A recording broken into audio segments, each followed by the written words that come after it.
No, I don't. I was in the 2007 legislature when we voted to take the state tax off of food.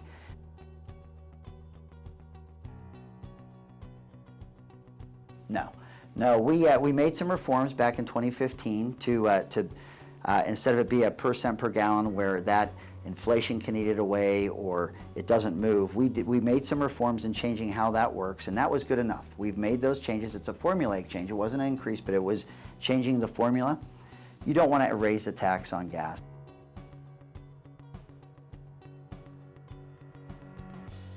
No, look, I think if we were talking on the most wonkish level, I could argue why our household income is spent more on services than on things today. However, I think it's played out, and I concur. It's not practically viable, and it's not politically viable. So the way we see more revenue arrive to our state is we grow the economic pie.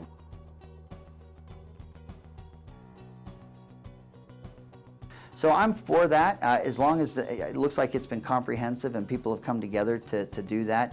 I think that the tax reform that did not pass is what brought people together to find these solutions, and I think that the amendment to the Constitution is a way forward where the other attempts were not.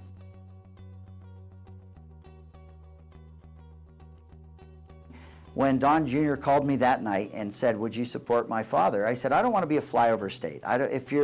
We had a debate that was canceled. If we're just, and I know we're small, but if you're not going to come and campaign here, I'll vote for you, but I don't know that I'm going to be an active participant in a presidential election." So Wednesday morning he calls me and says, "My dad's going to come in on a Friday." It was just in 2 days. We're going to have a big rally in Salt Lake City, and I'm going to stay the next 3 days and campaign in Utah to earn the support of Utah voters. And he said, "Are you with us?" And I said, "Absolutely." And the rest is history.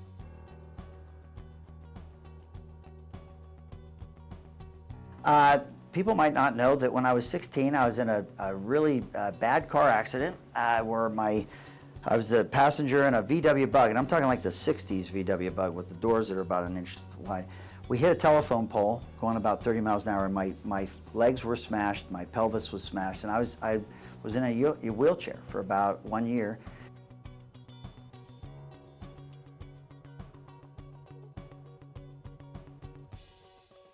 Yeah, inland port's an exciting project for us. And let me just say this, because as a recovering legislator, I've watched the narrative on this and it's not accurate. We're not talking a single location.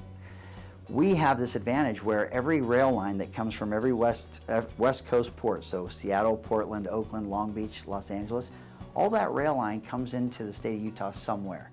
No other state has that kind of rail infrastructure advantage. If you have a governor that explains it right, the political will to see this accomplished will come from the people on the Wasatch Front that say, we can't keep shoehorning it into this county. We want to see those projects happen so that you can see that development. So that's how we would do it. The state would put its bonding authority into the infrastructure side, and then the free market knows what it needs to do.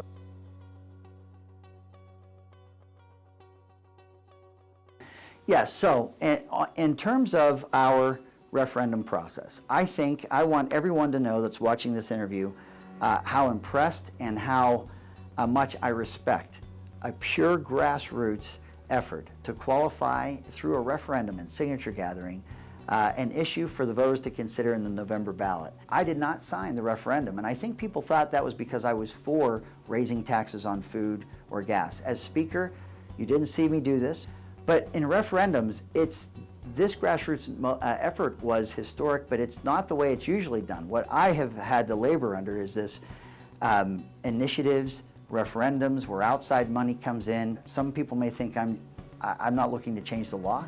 I'm not looking to wipe out referendums. As a personal choice for me, I don't sign them. And I just want to be consistent in my approach, but I don't want that to be misunderstood that I oppose or that I supported taxing food and gas.